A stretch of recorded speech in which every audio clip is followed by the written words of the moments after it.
اے اللہ، جو زندگی گزر گئی ہے اس پر ہم تیرا شکر ادا کرتے ہیں، جو زندگی باقی رہ گئی ہے اس پر ہم تیری رحمت کے طلبگار ہیں۔ ہم سب پر اپنی رحمت کے دروازے کھول دے، ہمیں جو عطا کیا اس پر شکر ادا کرنے کی توفیق عطا فرما۔ اے میرے اللہ تبارک و تعالی، ہمیں وہ عطا فرما جو ہمارے حق میں بہتر ہے اور ہمارے دلوں کو سکون اور اطمینان سے بھر دے، آمین۔ حضرت علی کا قول ہے کہ اللہ تبارک و تعالی سے کبھی نا امید مت ہونا، کیونکہ وہ قطرہ مانگنے پر بھی سمندر عطا کرتا ہے۔ اگر دیر کا مطلب اللہ کا انکار ہی ہوتا تو اللہ اتنے لمبے انتظار کے بعد حضرت یعقوب علیہ السلام کو حضرت یوسف علیہ السلام سے دوبارہ کیوں ملواتا؟ پتے پتے کی حرکت سے واقف رب، ذرے ذرے کی گنتی سے واقف رب، کیا تمہارے دل کے حال سے بے خبر ہو سکتا ہے؟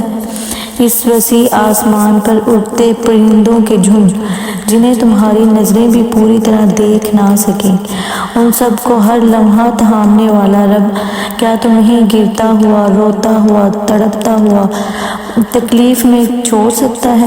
نہیں، تم نے اپنے رب کو پہچانا ہی نہیں ہے، تم نے اس کی محبت کو کبھی بھی دل سے محسوس ہی نہیں کیا۔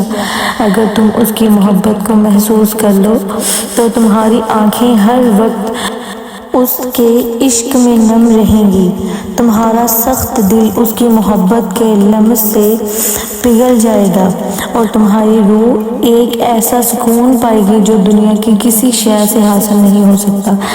اللہ کے سامنے بہایا گیا ہر آنسو دعا ہے اور اللہ کو تمہارے ہر آنسو سے محبت ہے، پھر وہ آنسو صبر کرتے ہوئے بہایا گیا ہو یا پھر مایوسی اور ناراضگی سے بہایا گیا ہو، کیونکہ اللہ تبارک و تعالی ہر آنسو کے پیچھے چھپی کہانی کو جانتا ہے اور اسے یہی کافی ہے کہ تم نے پھر بھی اس سے مانگا ہے، بس پھر وہ غصہ نہیں کرتا، وہ عطا کر دیتا ہے، تڑپتے ہوئے دل کے لیے معجزے کر دیتا ہے اور ساری ناراضگیاں اپنے کن پر ہی ختم کر دیتا ہے۔ تم گھبراتے کیوں ہو اپنے مقدر کے فیصلوں پر؟ کیا تم نہیں جانتے کہ تمہارا رب غفور الرحیم ہے، جو رات کو دن اور دن کو رات میں بدلنے پر قادر ہے؟ کیا وہ تمہارے آنسو اور تڑپ دیکھ کر تمہاری تقدیر کے فیصلے نہیں بدل سکتا؟ وہ تم سے کبھی غافل نہیں ہوتا، نہ ہی تمہاری دعاؤں کو رد کرتا ہے، وہ تو بس تمہیں آزماتا ہے کہ اس کا بندہ اس کی محبت میں صبر اور بھروسے سے کس حد تک جا سکتا ہے، اور جب تمہارا رب راضی ہو جاتا ہے تو وہ اپنے کن سے سب بدل دیتا ہے اور تمہاری تقدیر میں وہ سب شامل کر دیتا ہے جو تمہاری خواہش اور دعا تھی۔ بس اس کی رحمت پر یقین رکھو، کیونکہ وہ تم سے 70 ماؤں سے زیادہ محبت کرتا ہے۔ ایک ماں جتنا پیار کرتی ہے، خود سوچیں کہ اللہ تبارک و تعالی 70 ماؤں سے زیادہ پیار کرتا ہے۔ ہم ایک ماں کی محبت کا اندازہ نہیں لگا سکتے، تو سوچیں کہ اللہ تبارک و تعالیٰ کی محبت کیسی محبت ہوگی۔ ہم گناہ کرتے ہیں، ایک گناہ کرتے ہیں، بار بار گناہ کرتے ہیں، تو ہماری ماں باپ کو، ہماری ماں کو غصہ آ جاتا ہے کہ میرا بچہ گناہ پہ گناہ کر رہا ہے، پھر ہمیں وہ سزا دیتے ہیں۔ لیکن اللہ تبارک و تعالیٰ کتنا غفور رحیم ہے کہ وہ ہمارے گناہوں پہ پردے ڈالتا رہتا ہے۔ اللہ کے فیصلوں پر بھروسہ کرنا سیکھیں۔ اگر کوئی پریشانی تمہیں ستا رہی ہے، دل اداس ہے یا کوئی فیصلہ مشکل لگ رہا ہے تو اپنے رب سے بات کریں، اسے سب بتائیں، اس سے مشورہ کریں اور دعا مانگیں۔ پھر اپنے دل سے یہ خوف نکال دیں کہ کیا ہوگا کیا نہیں۔ یاد رکھیں جو بھی ہوگا وہ تمہارے لیے بہتر ہوگا، کیونکہ اللہ تبارک و تعالیٰ سب سے فیصلہ کرنے والا ہے۔ اپنے تمام معاملات اللہ کے سپرد کر دینا، اسی سے ہی توکل کرتے رہنا، اور جب تمہارا توکل مضبوط ہو جاتا ہے تبھی تمہارے لیے معجزے ہوتے ہیں، تبھی معجزات کی بارش ہوتی ہے۔ بس تمہیں اپنے لیے معجزوں کا انتظام کرنا ہے۔ لیکن یقین اور توکل کے ساتھ۔ اگر اللہ تبارک و تعالیٰ نے وہ لے لیا جسے کھونے کا تم نے کبھی تصور بھی نہیں کیا تھا، تو یقیناً وہ کچھ ایسا بھی دے گا جس کو پانے کا تم نے کبھی سوچا بھی نہیں ہوگا۔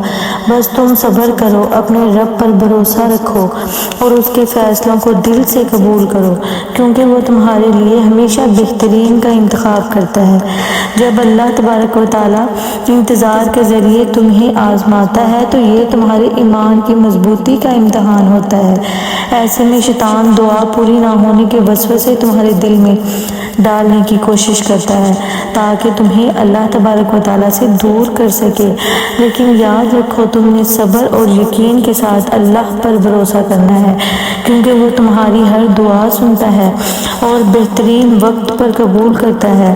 جب کسی سے آپ کا کچھ ٹوٹ جاتا ہے تو آپ اسے کس سے ٹھیک کرواتے ہیں؟ کیا اس سے جو توڑتا ہے یا اس سے جس نے اسے بنایا ہے؟ ایسے ہی جب آپ کا دل کوئی توڑتا ہے یا آپ کو کوئی تکلیف پہنچاتا ہے تو آپ کیوں اس کے پاس جاتے ہیں جس نے آپ کو توڑا ہے؟ وہ آپ کا دل نہیں جوڑ سکتا، دل بنانے والا صرف اللہ تبارک و تعالیٰ ہے۔ اس کے پاس جاؤ، وہ سب کچھ ٹھیک کر دے گا۔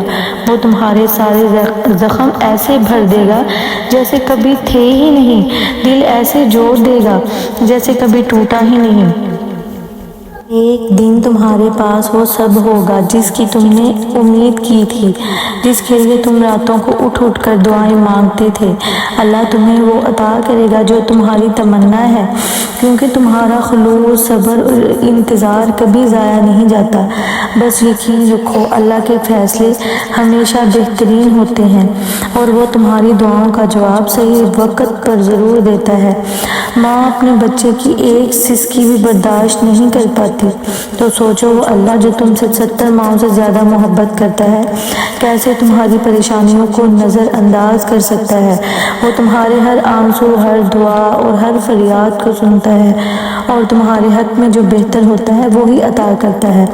توکل وہ راستہ ہے جس کے ذریعے آگ کو ٹھنڈا کر دیا جاتا ہے، جو ایڑیوں سے زمزم نکلوا دیتا ہے، جو دریا میں راستہ بنا دیتا ہے، جو یوسف کو یعقوب سے ملا دیتا ہے، جو شدید طوفان میں کشتی نوح کو پار لگا دیتا ہے۔ تو پھر کیا تم اپنے رب پر توکل نہیں کرو گے جو ناممکن کو ممکن کرنے کی قدرت رکھتا ہے؟ اللہ تبارک و تعالیٰ میری پیاری سی بیٹی کو اور میرے بیٹے کو صحت، تندرستی والی لمبی زندگی عطا فرمائے۔ اللہ تبارک و تعالیٰ بہت ساری خوشیاں عطا فرمائے۔ اللہ تبارک و تعالیٰ ہمیشہ اپنے حفظ و ایمان میں رکھے۔ اللہ تبارک و تعالیٰ محمد ارسل کو اور اعظم جنت کو اللہ پاک صحت والی لمبی زندگی عطا فرمائے اور نیک بنائے اور صراط مستقیم پر چلنے کی توفیق عطا فرمائے۔ آمین۔